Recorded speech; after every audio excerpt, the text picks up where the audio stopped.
మంచిదండి. దేవుని యొక్క మహాకృపను బట్టి దేవదేవుడు గత కాలమంతయు కూడా ఆయన యొక్క కౌగిటిలో మనలను కాచి కాపాడి భద్రపరచి ఈ యొక్క పునరుద్ధాన దినమున ఆయనను ఆరాధించే భాగ్యము, స్తుతించే భాగ్యము, ఆయన మాటలు వినగలుగు భాగ్యాన్ని దేవదేవుడు దయచేసిన రీతిని బట్టి దేవునికి మహిమ కలుగును గాక. ఆమేన్. యేసుక్రీస్తు ప్రభువారు పునరుద్ధానుడై లేచి 40 దినములు ఈ భూమి మీద సంచారం చేసి ఆయన తన శిష్యులకు, భక్తులకు ఆయన ఎన్ని మార్లు ప్రత్యక్షమయ్యాడు అంటే, ఏమండి ఎన్ని మార్లు ప్రత్యక్షమయ్యాడండి యేసయ్య?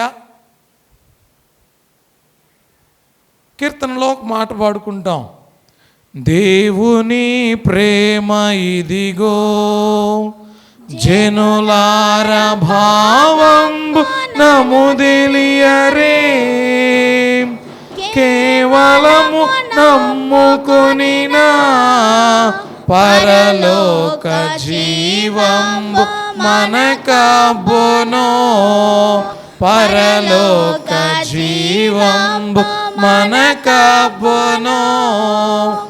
పదనొకండు మారులు వాళ్ళకు ప్రత్యక్షుడాయే యేసు, పరలోకమునకేగెను తన వార్త ప్రకటించమని బల్కెను, తన వార్త ప్రకటించమని బల్కెను. అమ్మా, ఎన్ని మార్లు ప్రత్యక్షమయ్యాడంటే యేసయ్య? 11 సార్లు యేసుక్రీస్తు ప్రభువారు ప్రత్యక్షమై తన శిష్యులైనటువంటి వారితోనూ, భక్తులైనటువంటి వారితోనూ మాట్లాడుచు వారందరినీ కూడా సువార్త ప్రకటించుట నిమిత్తమై సిద్ధము చేస్తూ ఉన్నాడు. ప్రియమైన దేవుని బిడ్డలారా, యేసుక్రీస్తు ప్రభువారు పునరుద్ధానుడై లేచిన తరువాత ఆయన శిష్యులైనటువంటి వారికి ప్రత్యక్షమయ్యాడు. ఎందుకు ఈ ప్రత్యక్షత? శిష్యులకు ఆయన ఎందుకు ప్రత్యక్షం కావలసి వచ్చింది? ఎందుకు శిష్యులతో ఆయన మాట్లాడవలసి వచ్చింది? ఎందుకు శిష్యులైనటువంటి వారికి పనిని అప్పగించవలసి వచ్చింది? ఈ మాటలన్నిటినీ కూడా మనం గమనించిన వారమైతే, ప్రియ దేవుని బిడ్డలారా, యేసుక్రీస్తు ప్రభువారు మరణమును గూర్చియు పునరుద్ధానాన్ని గూర్చి అనేక మార్లు తన శిష్యులైనటువంటి వారికి తెలియచేసినటువంటి వారై ఉంటూ ఉన్నారు. ఒకసారి కాదు, 2 సార్లు కాదండి, అనేక మార్లు యేసుక్రీస్తు ప్రభువారు శిష్యులైనటువంటి వారికి ఆయన మరణమును గురించి, శిలువ మరణమును గురించి, పునరుద్ధానమును గురించి తెలియచేసినటువంటి వారై ఉంటూ ఉన్నారు. అయినను ప్రియ దేవుని బిడ్డలారా, వారు నమ్మలేక యేసుక్రీస్తు ప్రభువారి మరణ దాటికి వారు ఎవరు కూడా తట్టుకోలేక పారిపోయి ఉంటూ ఉన్నారు. అయితే పూర్తిగా శిష్యులైనటువంటి వారిలో వారందరూ కూడా బలహీనులైపోయారు, అధైర్యపడిపోయారు, అసంతృప్తి చెందుతూ ఉన్నారు, నిరాశలో ఉన్నారు, ఆదరణ కరువైనటువంటి వారుగా వారందరూ ఉంటూ ఉన్నారు. ప్రియమైన దేవుని బిడ్డలారా, యేసుక్రీస్తు ప్రభువారు ప్రత్యక్షమైనటువంటి ఈ 11 ప్రత్యక్షతలో ప్రతి ఒక్క ప్రత్యక్షతకు కూడా ఒక్కొక్క ప్రాముఖ్యత అనేది ఉందండి. ఏమండి, ఎన్ని ప్రత్యక్షతలు? 11 ప్రత్యక్షతలు. ఈ 11 ప్రత్యక్షతలకు కూడా ఒక్కొక్క ప్రత్యక్షతకు ఒక్కొక్క ప్రాముఖ్యత అనేది ఉంది. ప్రియమైన దేవుని బిడ్డలారా, దేవాతి దేవుడు ప్రతి ప్రత్యక్షతలో ఒక్కొక్క వర్తమానాన్ని తెలియచేస్తూ, ప్రతి ప్రత్యక్షతలో ఒక్కొక్క హెచ్చరికను కూడా తెలియచేస్తూ ఉన్నాడు. అందును బట్టి మనం గమనించిన వారమైతే ఈ 40 దినాలలో, అనగా ఈస్టర్ పండుగ దినము నుండి ఆయన ఆరోహణమయ్యే దినం వరకు 40 దినాలు. ఈ 40 దినాలలో ప్రభువారు 11 వర్తమానాలను లేదా 11 ప్రత్యక్షతలను లేదా 11 హెచ్చరికలను ప్రభువారు తెలియచేస్తూ ఉన్నారు.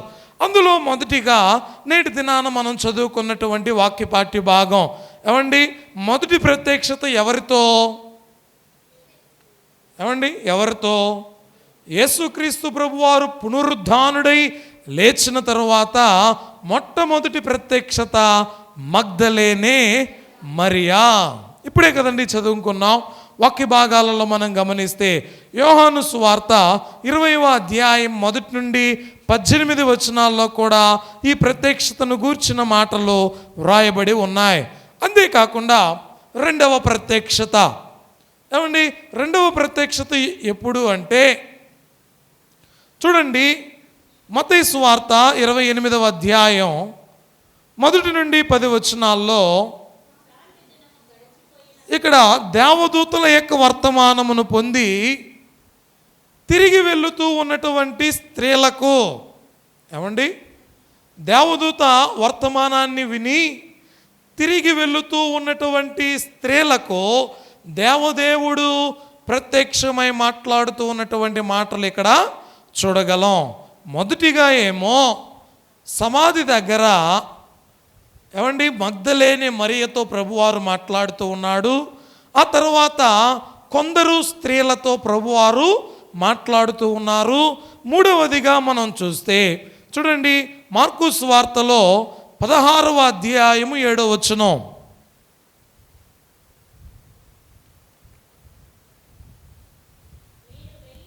మీరు వెళ్ళి ఆయన మీకంటే ముందుగా గలిలయకు వెళ్ళుచున్నాడనియు ఆయన మీతో చెప్పినట్లు ఆయనకు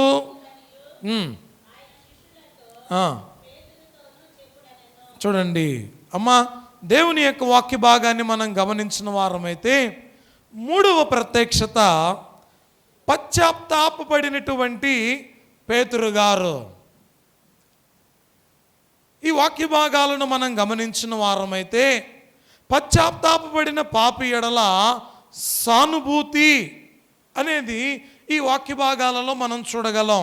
దేవదేవుడు ఈ యొక్క తన శిష్యుడైనటువంటి పేతురు గారితో మాట్లాడుతూ ఉన్నటువంటి మాటలు ఈ వచనాలలో మనం గమనిస్తాం. ఆ తర్వాత 4వ ప్రత్యక్షతను మనం చూస్తే చూడండి, 4వ ప్రత్యక్షత లూకాసు వార్తలో 24వ అధ్యాయం 15వ వచనం.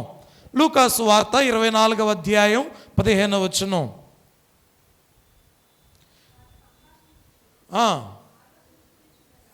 ఆలోచించుకొనుచు ఉండగా యేసు తాను దగ్గరికి వచ్చి వారితో కూడా నిలిచిన, అమ్మాయి వీళ్ళు ఎవరో తెలుసా? వీళ్ళు ఎవరు? ఎమ్మాయి శిష్యులు. వాక్య భాగాలలో రాయబడినటువంటి మాట, ఎమ్మాయి గ్రామమునకు పోతూ ఉన్నటువంటి శిష్యులకు ప్రభువారు వారి మధ్యలో ప్రత్యక్షమై పలుకుతూ ఉన్నటువంటి మాట. దేవుని యొక్క వాక్య భాగాలను మనం గమనించిన వారమైతే 4 చూసాం ఇప్పటి వరకు. మొదటిగా మగ్దలేనే మరియతో, కొందరు స్త్రీలతో, మూడవదిగా పేతురు గారితో, 4వదిగా చూస్తే ఎమ్మాయి గ్రామమునకు వెళ్ళుచు ఉన్నటువంటి 2 మనుషులతో, శిష్యులతో. 5వదిగా చూస్తే చూడండి, యోహాను సువార్త 20వ అధ్యాయము 24 నుండి 25 వచనాల్లో చూడండి, ప్రియ దేవుని బిడ్డలారా, ఇంటి తలుపులు మూసుకుని ఉన్న 10 మంది అపోస్తులతో. ఎవరితోనట? యేసుక్రీస్తు ప్రభువారు ఆయన పునరుద్ధానుడై లేచిన తరువాత శిష్యులైనటువంటి వారందరికీ కూడా ప్రత్యక్షమయ్యాడు. ఈ టైం ఎప్పుడు అంటే ఆయన సాయంకాలం అయినప్పుడు.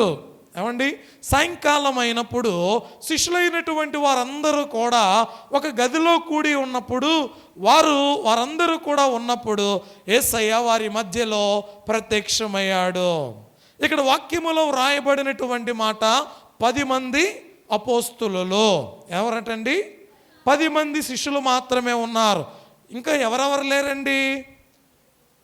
ఇద్దరు లేరు. ఎవరు వాళ్ళు? ఒకరేమో ఇస్కరియోతు యోధ. యేసుక్రీస్తు ప్రభువారు సిలువకు అప్పగించబడ్డాడు అని తెలియగానే ఊరి చివరకు వెళ్ళి ఉరి పెట్టుకుని చనిపోయాడు ఇస్కరియోతు యోధ. రెండవదిగా దిదుమా అనబడిన తోమా. చూడండి, తోమా గారు కూడా ఈ ప్రత్యక్షతలో లేడు. ఆ తర్వాత ఇంకొంచెం మనం ముందుకు వెళితే ఆరవదిగా చూద్దాం. ఆరవదిగా యోహాను సువార్త 20వ అధ్యాయము 24 నుండి మనం చూస్తే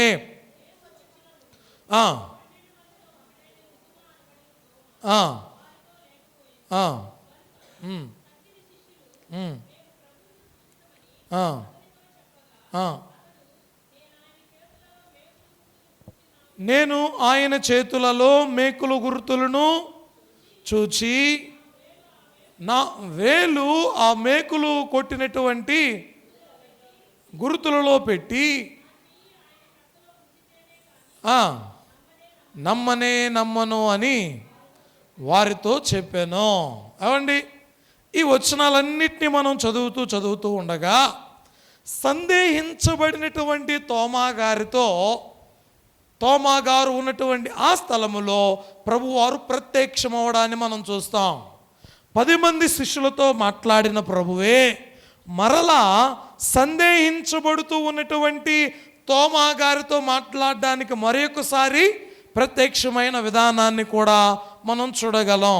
ఆ తర్వాత మనం గమనించిన వారమైతే యోహాను సువార్త 21వ అధ్యాయము మొదటి 14 వచనాల్లో ఏమండి 7వ ప్రత్యక్షత. అక్కడ పేతురు మరి 6 శిష్యులకు ప్రభు ప్రత్యక్షమై మాట్లాడడాన్ని మనం చూస్తూ ఉన్నాం. అంతేకాకుండా 8వదిగా మనం చూస్తే 8వ ప్రత్యక్షతను మనం చూస్తే యేసుక్రీస్తు ప్రభువారు శిష్యులైనటువంటి వారందరినీ కూడా ఎక్కడికి రమ్మన్నాడు అంటే గలిలయ కొండ దగ్గరకు రమ్మన్నాడు. ఈ గలిలయ కొండ దగ్గర ప్రభువు యొక్క ప్రత్యక్షత. ఇక్కడ 11 మంది శిష్యులతో ప్రభువారు మాట్లాడిన విధానాన్ని, కనిపించిన విధానాన్ని మనం చూస్తాం. చూడండి, అంతేకాకుండా 9వ ప్రత్యక్షత ఎక్కడ అంటే చూడండి 500 మంది సహోదరులకు ప్రభువారు ప్రత్యక్షమవడాన్ని మనం అపోస్తుల కార్యముల గ్రంథములో చూడగలం. ఆ తర్వాత 10వదిగా చూస్తే 10వ ప్రత్యక్షత ఎక్కడ అంటే ఏమండి కొరింథీయులకు రాసిన మొదటి పత్రికలో 15వ అధ్యాయము 7వ వచనములో యాకోబునకు ప్రభువారు ప్రత్యక్షమవడాన్ని మనం చూస్తూ ఉన్నాం. చివరిగా 11వదిగా మనం చూస్తే లూకాసు సువార్త 24:50 నుండి 53 వచనాల్లో అపోస్తులందరికీ కూడా ప్రభువారు ప్రత్యక్షమవడం. అపోస్తుల కార్యములు మొదటి అధ్యాయము 2 నుండి 11 వచనాలు, కొరింథీ పత్రిక 15వ అధ్యాయము 7వ వచనాల్లో ఈ మాటలు ఉన్నాయి. చూడండి ప్రియ దేవుని బిడ్డలారా, యేసుక్రీస్తు ప్రభువారు మృతిని గెలిచి మృత్యుంజయుడుగా లేచిన తరువాత 11 మార్లు ఆయన ప్రత్యక్షమయ్యాడు. ఎన్ని మార్లు అండి? 11 మార్లు ఆయన ప్రత్యక్షమయ్యాడు. అయితే నేటి దినాన మనం జ్ఞాపకం చేసుకునేటువంటి వాక్య ధ్యానాంశము ఏంటి అంటే అందుబాటులో లేనటువంటి తోమా పోగొట్టుకున్నటువంటి ఆశీర్వాదాలు. ఏమండి, అందుబాటులో తోమా గారుంటే ఎలాంటి ఆశీర్వాదాన్ని పొందుకొని ఉండేవాడో, ఈ అందుబాటులో లేకపోయేసరికి ఏ ఆశీర్వాదాన్ని ఆయన పోగొట్టుకున్నాడో. కొంచెం వాక్యంలోనికి వెళ్దాం. యోహాను సువార్త 20వ అధ్యాయం 19 నుండి మనం చూస్తే ఆదివారము సాయంకాలము శిష్యులు యూదులకు భయపడి తాము కూడి ఉన్న ఇంటి తలుపులు మూసుకుని ఉండగా యేసు వచ్చి మధ్యను నిలిచి, వినండి అమ్మా, ఆదివారం అయింది. ఆదివారం తెల్లవారుజామున మగ్దలేనే మరియతో మాట్లాడాడు, కొంతమంది స్త్రీలతో మాట్లాడాడు. ఎంబాయి గ్రామమునకు పోవచ్చు ఉన్నటువంటి వారితో మాట్లాడాడు. అంతేకాకుండా పశ్చాత్తాపపడుతున్నటువంటి పేతురు గారితో మాట్లాడుతూ ఉన్నాడు. అంతేకాకుండా ప్రియ దేవుని బిడ్డలారా, సాయంకాలం అయినప్పుడు శిష్యులైనటువంటి వారందరూ కూడా ఏం చేస్తూ ఉన్నారట? యూదులైనటువంటి వారికి భయపడి తాము కూడి ఉన్న ఇంటి తలుపులు మూసుకుని ఉండగా యేసు వచ్చి మధ్యను నిలిచి, వినండి, ఇప్పుడు 10 మంది ఇక్కడ 11 మంది శిష్యులు ఉండాలి. అక్కడ చనిపోయారు, ఇంకెంతమంది ఉండాలి? 11 మంది శిష్యులు ఉండాలి. ఈ 11 మందిలో ఈయన లేడు కాబట్టి ఈయన ఏం కోల్పోయాడు అంటే, దేవదేవుడు వచ్చి మీకు సమాధానము కలుగును గాక అంటూ ఉన్నాడు. ఈ తోమా ఏం కోల్పోయాడు? ఇప్పుడు ఏమండి, ఏం కోల్పోయాడు? సమాధానాన్ని కోల్పోయాడు. అంతేనా? ఇంకా చూద్దాం.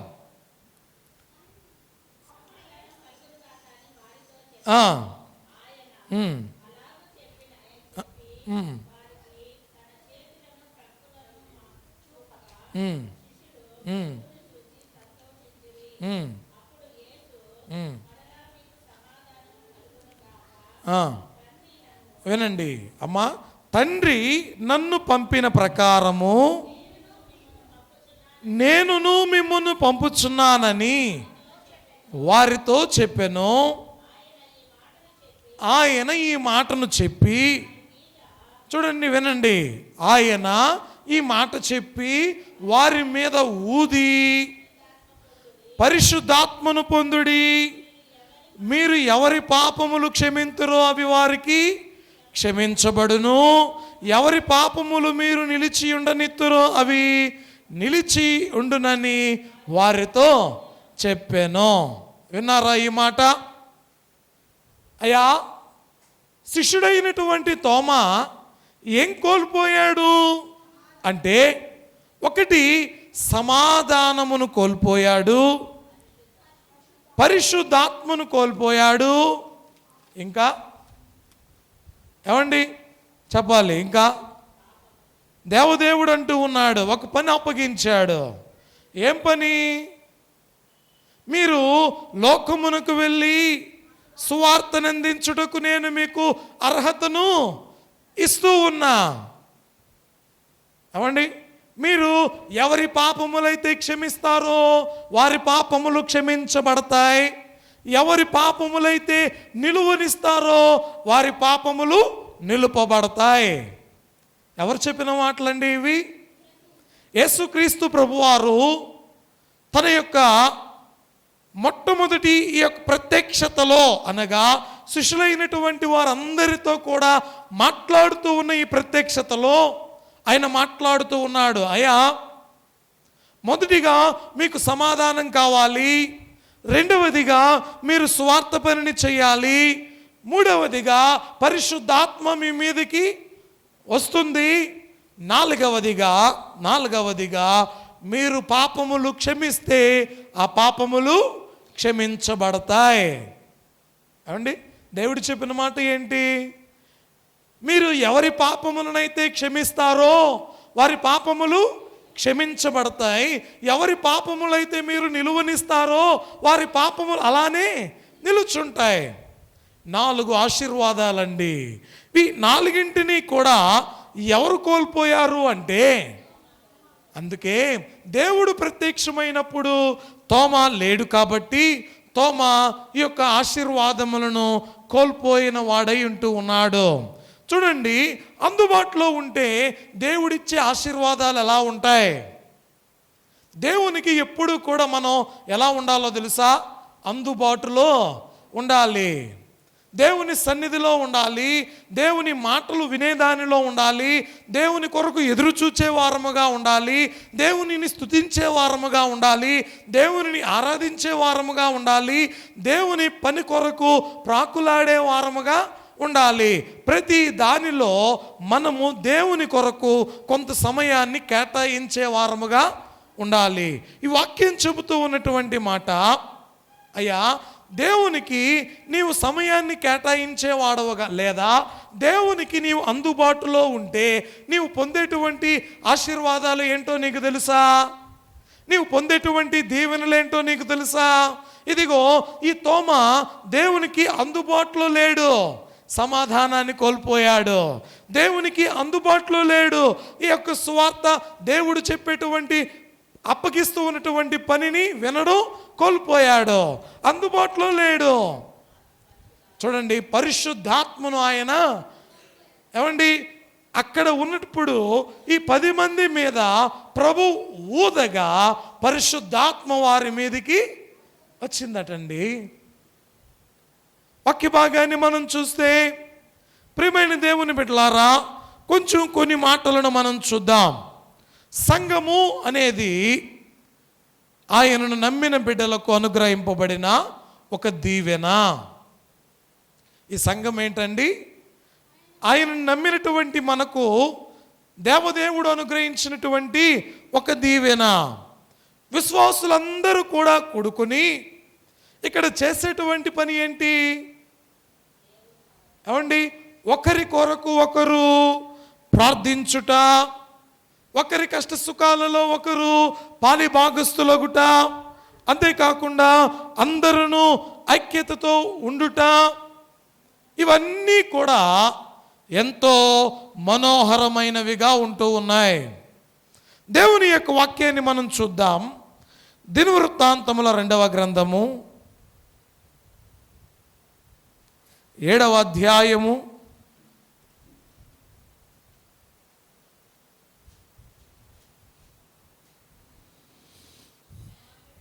15వ వచనాన్ని మనం చూస్తే, వినండి. ఈ స్థలమందు చేయబడు ప్రార్థన మీద, అమ్మా ఎక్కడ చేసే ప్రార్థనటండి? దేవుని సంఘములో, దేవుని సన్నిధిలో, దేవుడు ఉన్నటువంటి ఈ పరిశుద్ధ స్థలములో చేసేటువంటి మన ప్రార్థనలను, మన ప్రార్థనలను ఆయన ఏం చేస్తూ ఉన్నాడో తెలుసా? ప్రార్థనల మీద నా కను దృష్టి నిలుచును, నా చెవులు దానిని ఆలకించును. హల్లెలూయా, హల్లెలూయా.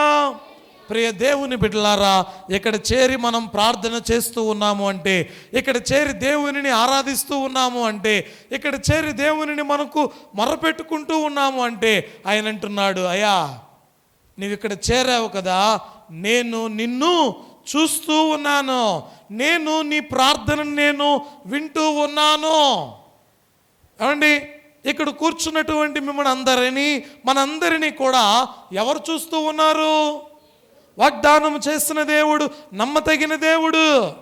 ఈ సంఘము అనేది ఎందుకు అంటే, ఈ సంఘములోనికి వస్తే ఈ దీవెన ఎందుకు అంటే, వాక్యం చెబుతూ ఉంది, అయ్యా ఇంట్లో ఉంటే సరిపోదా, ఇంట్లో ఉండి ప్రార్థన చేసుకుంటే చాలదా అనుకుంటే దేవదేవుడు అంటున్నాడు, ఈ సంఘములో వాక్య భాగం మనతో మాట్లాడుతూ ఉన్నటువంటి మాట, నా పేరు ఈ మందిరమునకు నిత్యము ఉండునట్లుగా నేను దానిని కోరుకుని పరిశుద్ధపరచాను.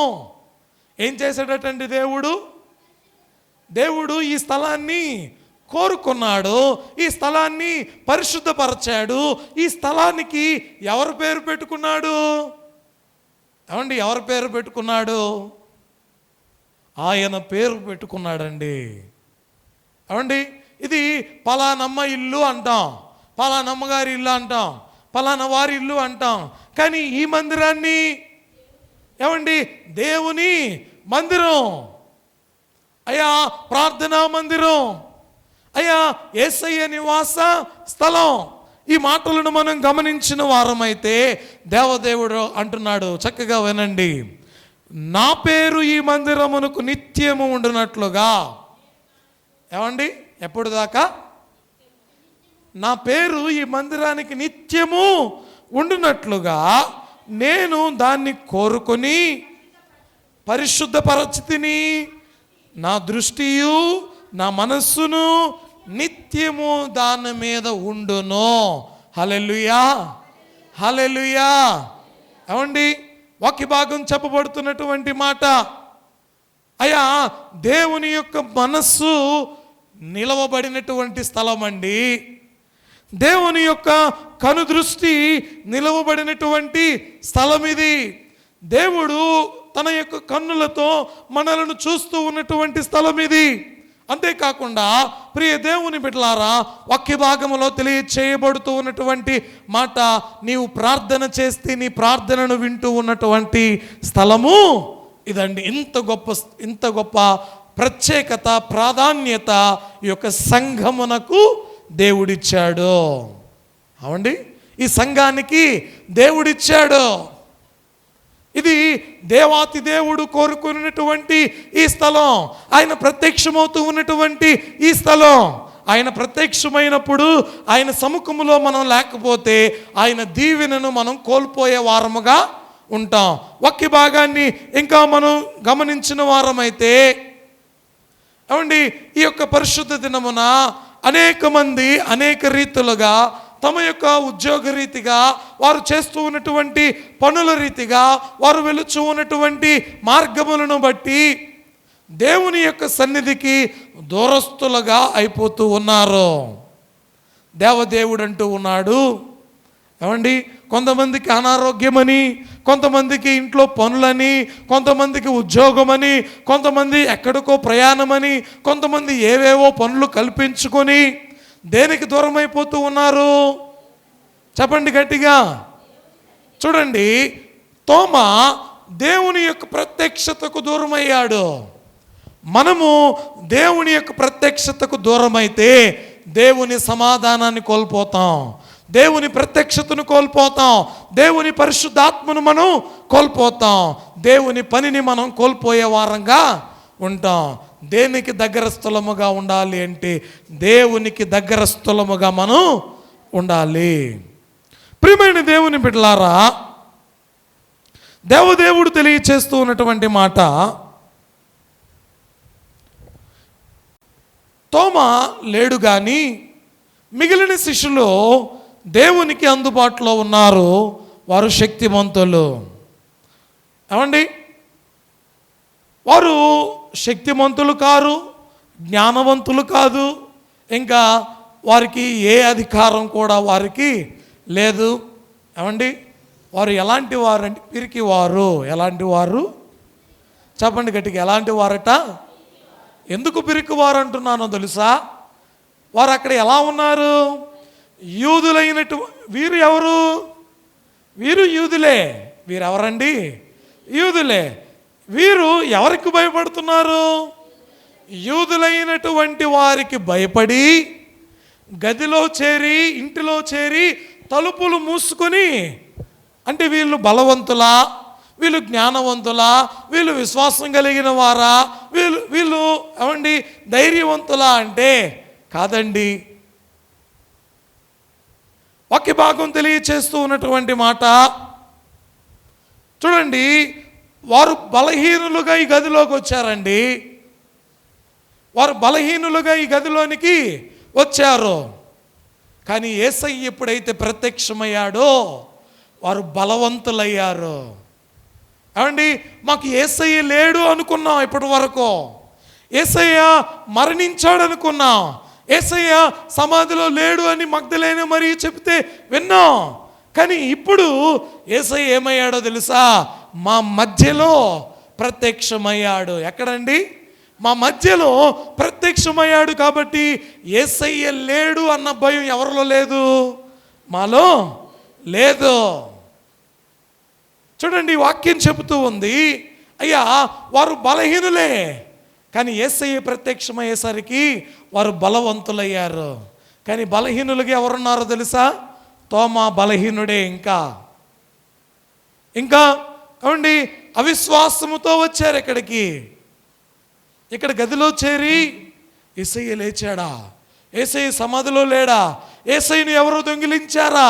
ఇదిగో ఈ మగ్దలేనే మరే ఈ విధంగా మాట్లాడుతుందేంటి అనుకుంటూ ఉంటే, అవిశ్వాసముతో వారుంటే యేసయ్య వారి మధ్యలో ప్రత్యక్షం అవగానే వారు ఏం పొందుకున్న వారైపోయారో తెలుసా?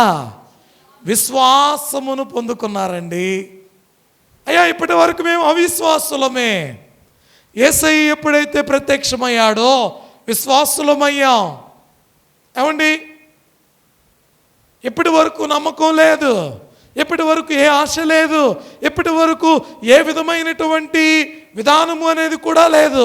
ఎప్పుడైతే దేవదేవుడు ప్రత్యక్షమయ్యాడో విశ్వాసం అనేది వారిలో పుంజుకొనింది, వారికి ధైర్యం వచ్చింది, వారి బలవంతులయ్యారు. కలవరపడుతూ ఉన్నటువంటి వారికి ధైర్యం వచ్చింది. అంతేకాకుండా అనుమానంతో వచ్చారండి. అనుమానముతో వచ్చినటువంటి వారికి వారి యొక్క అనుమానం అనేది తీరిపోయింది. ప్రియ దేవుని బిడ్డలారా, భయంతో వచ్చినటువంటి వారికి ధైర్యంతో వారు తలుపులు తెరచి బయటికి వెళుతూ ఉన్నారు. అనుమానం, భయం, ఆందోళన, కలవరం, ఏమండి, బలహీనత, ఇన్ని వారిని ఆవరించి ఉంటే యేసయ్య ఎప్పుడైతే ప్రత్యక్షమయ్యాడో ఇవన్నీ కూడా ఏమైపోయాయి? ఇంకా ఉన్నాయా? చెప్పండి, ఇంకా ఉన్నాయా? అలాగే అమ్మా, అలాగే మనం బలహీనులమై ఉన్నా, అవిశ్వాసులముగా ఉన్నా, అధైర్యవంతులముగా ఉన్నా, కలవరపడుతూ ఉన్నా, దేని కొరకైతే ఎదురు చూస్తూ ఉన్నామో, ఏ అనుమానమైతే మనలో ఉందో, ఏ విధమైనటువంటి దాని కొరకు మనం ఇంకా బలహీనులముగా ఉన్నామో, ఇవన్నీ తీరిపోవాలి అంటే ఎవరు రావాలి? ప్రభు దర్శనం మనకు కలగాలి. ప్రభువా నీ ప్రత్యక్షత నాకు చూపించయ్యా అనాలి. చూడండి ప్రియ దేవుని బిడ్డలారా, వారు యేసుకు అందుబాటులో ఉన్నారు కాబట్టి యేసుక్రీస్తు ప్రభు వారు వారందరినీ కూడా కలిశాడండి. చూడండి, వారు అక్కడ ఉన్నారు కనుక క్రీస్తు ప్రభు వారిని చూడగలిగారు. అంతే కదండి, వారు అక్కడ ఉన్నారు కనుక ఎవరిని చూడగలిగారు? చూడగలిగారండి. మనం ఇక్కడ ఉన్నాం కాబట్టి దేవుని మాటలు వినగలుగుతూ ఉన్నాం, దేవుని మాటలను ఆలకిస్తూ ఉన్నాం, దేవునిని స్తుతిస్తూ ఉన్నాం, దేవునిని ఆరాధించగలుగుతూ ఉన్నాం. ఇక్కడ ఉన్నాం కాబట్టి, ఆయనతో కలిసి సహవాసం చేస్తూ ఉన్నాం కాబట్టి. ప్రియమైన దేవుని బిడ్డలారా, దేవదేవుడు అంటున్నాడు, అయ్యా వారు అక్కడ ఉన్నారు కాబట్టి అభిషేకం పొందారు, వారు అక్కడ ఉన్నారు కాబట్టి అభిషేకం పొందారు. మరి మీరు ఇక్కడ ఉన్నారు కాబట్టి దేవుని యొక్క అభిషేకాన్ని, పరిశుద్ధాత్మ అభిషేకాన్ని పొందుకుంటాం. అంతేకాకుండా ప్రియ దేవుని బిడ్డలారా, వారు అక్కడ ఉన్నారు కాబట్టి శక్తిని పొందుకొని సువార్త ప్రకటించడానికి వారు వెళ్ళారు. ఏంటి సువార్త? ఇదిగో సిలువ వేయబడినటువంటి యేసు తిరిగి లేచాడు అనేది సువార్త.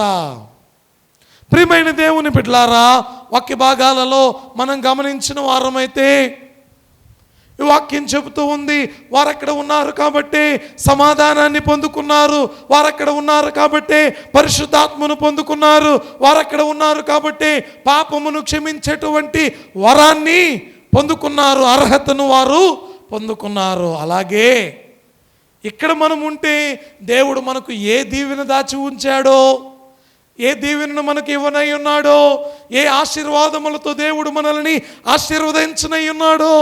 కాబట్టి దేవుని మందిరమును అలక్ష్యము చేసే వారముగా మనం ఉండకూడదు. హల్లెలూయా. చెప్పండి గట్టిగా, దేనిని అలక్ష్యం చేయకూడదండి? చెప్పండి గట్టిగా చెప్పాలి. దేనిని? దేవుని మందిరాన్ని అలక్ష్యం చేయకూడదు. చూడండి, దేవుని మందిరములో ఆయన ప్రత్యక్షత ఉంది, సమాధానం ఉంది, పరిశుద్ధాత్మ ఉంది. ఆయన మనల్ని ధైర్యపరిచేవాడుగా ఉంటున్నాడు, మన మొరను వినేవాడుగా ఉంటూ ఉన్నాడు, మన ప్రార్థనను ఆలకించేవాడుగా ఆయన ఉంటూ ఉన్నాడు. కాబట్టి ప్రియ దేవుని బిడ్డలారా, వాక్య భాగాన్ని మనం గమనిస్తే ఇంకొంచెం మనం ముందుకు వెళ్తే మత్తయి సువార్త 18వ అధ్యాయము 20వ వచనం.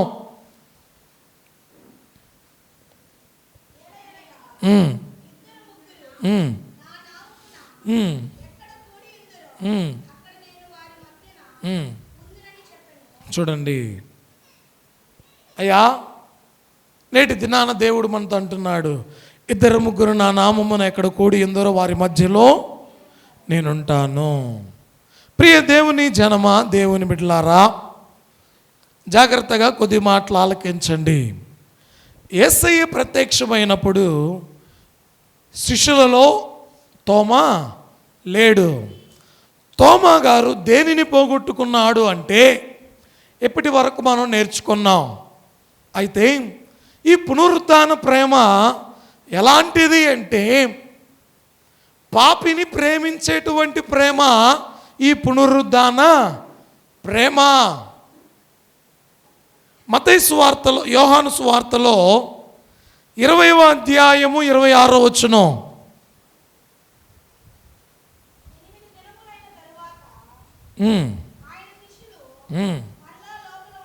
ఏమ్మా, ఎన్ని దినాలు అయ్యాయట? 8 దినములైన తరువాత ఆయన శిష్యులు మరలా లోపల ఉన్నప్పుడు తోమా వారితో కూడా ఉండెను. తలుపులు మూయబడి ఉండగా యేసు వచ్చి మధ్యను నిలిచి సమాధానము కలుగునుగాక అని అనేను. ఏమండి, యేసయ్య పునరుద్ధానుడై లేచిన మొదటి దినాన ఏ మాట అయితే చెప్పాడో 8వ దినమున శిష్యులైనటువంటి వారందరూ కూడి ఉండగా, అంటే 11 మంది శిష్యులు ఎక్కడున్నారు? ఇప్పుడు ఎక్కడున్నారండి? ఈ గదిలో, ఈ ఇంటిలో వారు ఉన్నప్పుడు యేసయ్య మరలా వారికి ప్రత్యక్షమై మీకు సమాధానము కలుగును గాక అంటున్నాడు. ఈ 10 మందికేమో అరే ప్రభు మన మధ్యలోకి వచ్చాడు. ఎవరు వచ్చారు? ప్రభు మన మధ్యలోనికి వచ్చారు. ఇదిగో ప్రభు మనతో మాట్లాడుతున్నాడు, ఇదిగో ప్రభు మనకు ఏం మాట్లాడనై ఉన్నాడు అని అందరూ మోకాళ్ళేసి ఎదురు చూస్తూ ఉంటే ఒక తోమా గారు మాత్రం ఎలా నిలుచుని ప్రభు వైపు చూస్తూ ఉన్నాడట. ఏమండి, 10 మందికి తెలుసు ఆయన ఎవరో అని. 10 మందికి తెలుసు ఆయన ఎవరో అని. కానీ ఈ తోమా గారికి ఆయన ఎవరో తెలియడం లేదు ఇంకా. విన్నారా? ప్రియ దేవుని బిడ్డలారా, యేసుక్రీస్తు ప్రభువారు, అమ్మా యేసుక్రీస్తు ప్రభువారు ఈ తోమా గారిని ఎక్కడికి పంపించాడు? సువార్త ప్రకటించడానికి మన భారతదేశానికి పంపించాడు. ఏమండి, ఈయన సువార్త ప్రకటించి ఇప్పటికీ ఎన్ని సంవత్సరాలు అయ్యాయి? 2000 సంవత్సరాలు అయ్యాయి. మొదటి శతాబ్ద కాలములోనే ఈయన ఎక్కడికి వచ్చాడండి? భారతదేశానికి సువార్త ప్రకటించడం నిమిత్తమై వచ్చిన వారై ఉంటూ ఉన్నారు. కాబట్టి ప్రియ దేవుని బిడ్డలారా, వాక్య భాగం చెబుతూ ఉంది, ఈ 10 మంది ఇలా మోకాళ్ళేసి ప్రభువా అంటూ ఎదురు చూస్తూ ఉంటే ఈ 11వ వాడైన తోమా మాత్రం ఇలా నిలుచునున్నాడు. ఎందుకు? ఏమండి, ఎందుకు? అనుమానం, సందేహం వచ్చింది. ఎవరో చూడండి. తరువాత తోమాను చూచి ఏమైనా అడిగాడా? తోమాను చూచి నీ వ్రేలు ఇటు చాచి నా చేతులు చూడుము, నీ చెయ్యి చాచి నా ప్రక్కలో ఉంచి అవిశ్వాసివి కాక విశ్వాసువై ఉండుమనెను. అందుకు తోమా ఆయనతో నా ప్రభువా నా దేవా. ఏమండి, ఈ మాట అనగానే తోమా ఇదిగో నీ చేతులను నా గాయపడినటువంటి చేతులలో ఉంచు, నా ప్రక్కలో ఉంచు, ఇదిగో నీ సందేహాన్ని తీర్చుకుందువురా అనగానే నా దేవా నా ప్రభువా అంటున్నాడు. అంటే ఎవరని జ్ఞాపకం వచ్చింది ఇప్పుడు? ప్రియ దేవుని బిడ్డలారా, చూడండి, యేసయ్యకు తోమా గారు కూడా 10 మందికి కనిపించాడు కదా, సరిపోతుందిగా. ఈ 10 మంది చెబితే ఈ ఒక్కడైన తోమా నమ్మడా? ఏమండి, నమ్మడా? ఈ 10 మంది ఒకే మాట మీద ఉన్నారు. ఈ 10 మంది చెబుతూ ఉన్నారు ఏమని? మేము ప్రభువుని చూచాం, ప్రభువు మాతో మాట్లాడాడు, ప్రభువు మాకు పరిశుద్ధాత్మనిచ్చాడు, ప్రభువు మాకు ఈ మాటలు తెలియచేశాడు అని చెబుతూ ఉంటే తోమా నమ్మడం లేదు. తోమా నమ్మడం లేదు.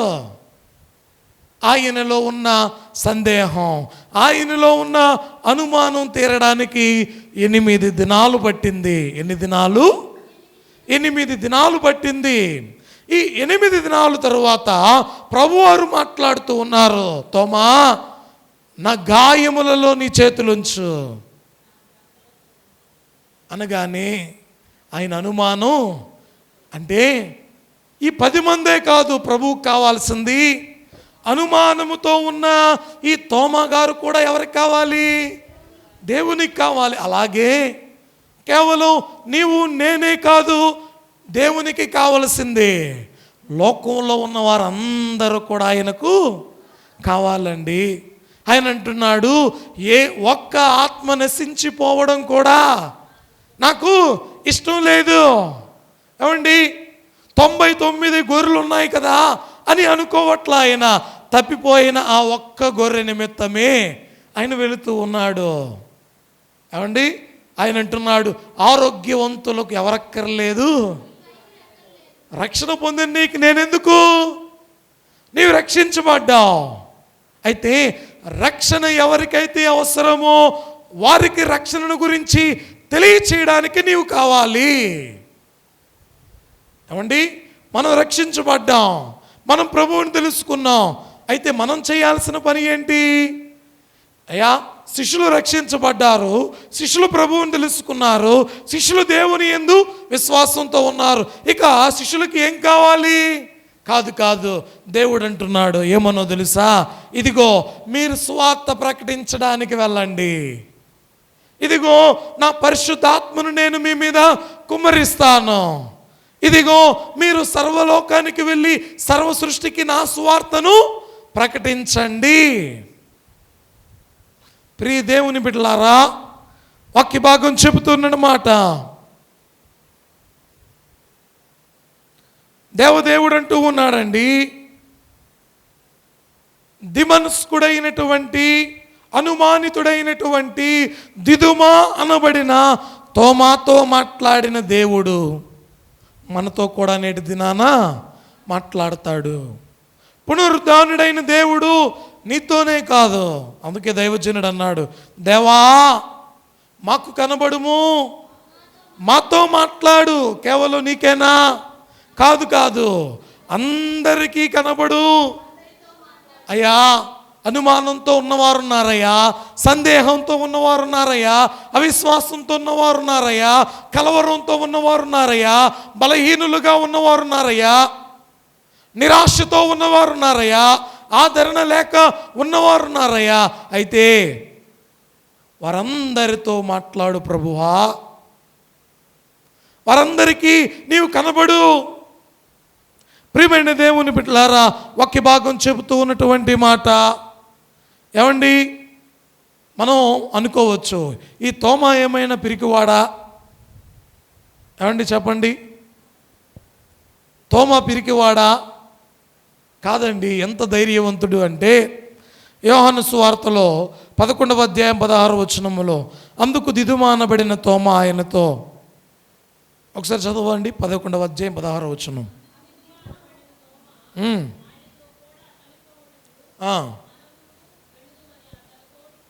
ఏమండి, యేసయ్య ఆ మాటలు అంటూ ఉంటే, ప్రభువా నీతో చనిపోవడానికి మేము సిద్ధం, శిష్యులందరినీ కూడా పురమాయిస్తూ ఉన్నాడు. ఏమని? రండి మనందరం కూడా ప్రభువుతో కూడా కలిసి చనిపోవడానికైనా ధైర్యం చేసిన. ఏమండి, అవునా కాదా? చనిపోయేది నువ్వు చనిపో అనట్లా, రండి మనందరం కూడా కలిసి. అమ్మా, అందుకు దిదుమా అనబడిన తోమా ఆయనతో కూడా చనిపోవటకు ఎవరెవరు? ఆయనే కాదు, మనందరం కూడా వెళ్దాం అంటున్నాడు. 14వ అధ్యాయం యోహాను సువార్త 5-6 వచనాలు. అందుకు తోమా,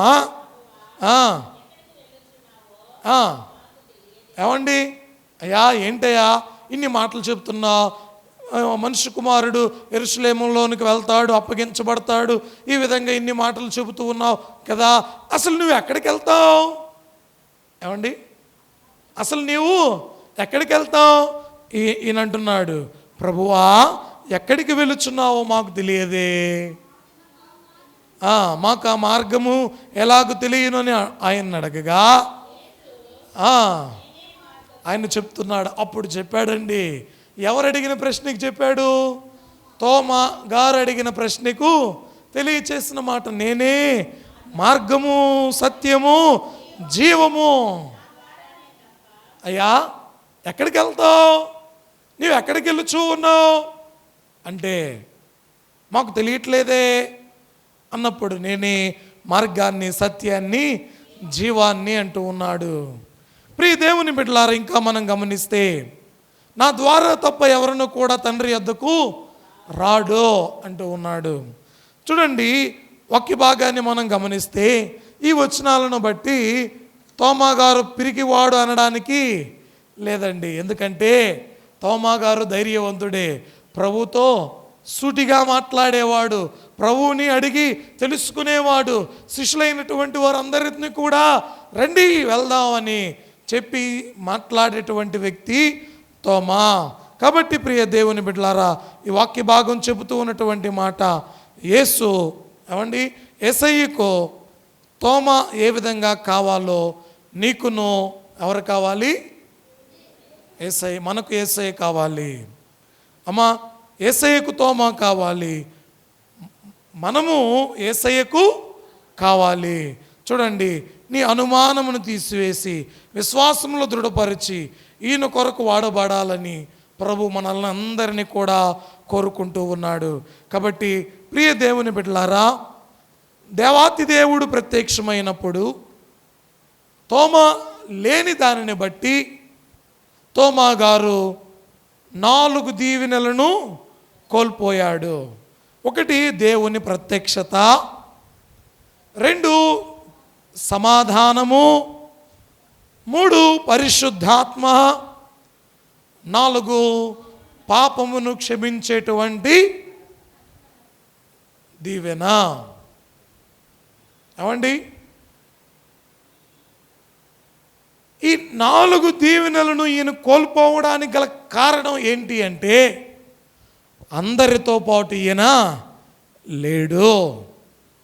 ప్రభు ఉన్నప్పుడు ఆయన లేడు. అలాగే మనము కూడా ప్రభువుతో సహవాసము చేసే వారంగా ఉంటే, ప్రభు సన్నిధిలో మనము ఉంటే, దేవుని వాక్యము ధ్యానించే వారముగా, ఆరాధించే వారముగా, మాటలు వినే వారముగా, ఆయన సముఖములో గడిపే వారముగా మనము ఉంటే, మనకు ఆయన ఏ దీవెన దాచి ఉంచాడో, ఏ వరాన్ని ఆయన మనకు దాచి ఉంచాడో, ఏ మేళ్లను ఆయన దాచి ఉంచాడో వాటిని పొందుకునే వారముగా మనం ఉంటాం.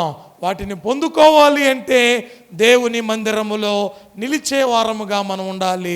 కాబట్టి దేవుని యొక్క సన్నిధానములో ఉన్న మనందరం ఆయన మందిరములో నిలిచి ఆయనను స్తుతించి ఆరాధించి ఆయన ప్రత్యక్షతను చూడగలుగు భాగ్యాన్ని దేవదేవుడు మనెల్లరకును దయచేయునుగాక. ఆమేన్. ప్రార్థన చేసుకుందాం.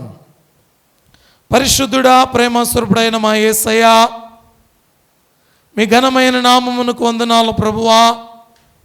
మీ వాక్యమును బట్టి మీరు మాతో మాట్లాడారు, మీ వాక్యములో ఉన్న సంగతులను మీరు మాకు తెలియచేశారు. అందును బట్టి నీకు వందనాలు. కూడి ఉన్న మీ బిడ్డలందరినీ మీరు దీవించి, దేవా అయ్యా, అవిశ్వాసులముగా ఉన్నామేమో, అనుమానముతో ఉన్నామేమో, కలవరపడుతూ ఉన్నామేమో, అధైర్యంగా ఉన్నామేమో, బలహీనులముగా ఉన్నామేమో, నిరాశతో ఉన్నామేమో. ప్రభువా, నీ వాక్యము ద్వారా మీరు మాతో మాట్లాడిన మాటలను బట్టి నీకు వందనాలు అయ్యా. మేమందరము కూడా నిన్ను స్తుతించి ఆరాధించే వారముగా, నిన్ను గణపరిచే వారముగా మేమెల్లరము కూడా ఉండు భాగ్యము దయచేయమని